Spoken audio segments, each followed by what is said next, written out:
Good afternoon and welcome to the Queensland Country Hour. I'm Robin McConchie and we're with you. Robin McConchie joined the ABC's Rural Department in 1982.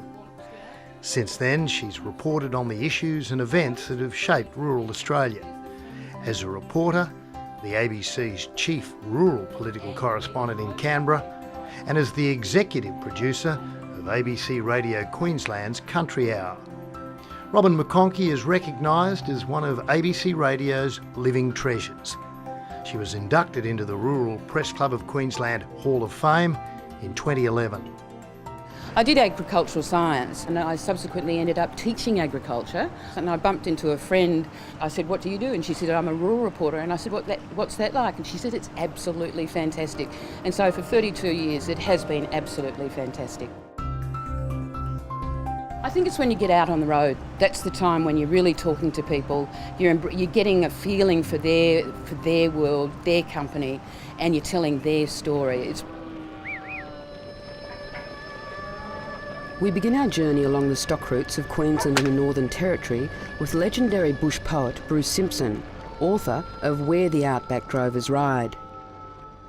He is featured throughout this series, having interviewed fellow drovers. There have been highlights, there have been lowlights too, I think. The issues of native title in the 1990s were just horrible. They really divided the land. But again, by the same token, you were dealing with real issues, with real people who had real concerns. I remember going after Cyclone Yasi, seeing a young man who was the president of the banana growers. He just got married, he just built a new house, and the whole of the roof of the house was blown off. His bananas were ripped to shreds. But the resilience of the people. I love talking to people. Their stories, telling their stories, but getting stuck into a story, not letting people get away with murder. Really, challenging people's thoughts, whether it be the farmers or whether it be the politicians or the policy makers. Don't let them get away with it, because people have a right to know, but they have a right to know the truth and they have the right to make their own decisions. My job is not to editorialise. I don't care what people think, what I think.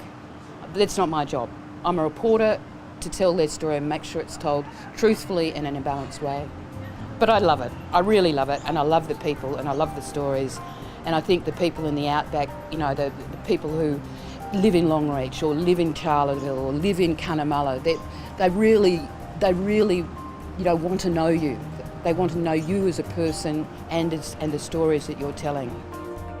All that and more, but first of all, we'll go to national rural news.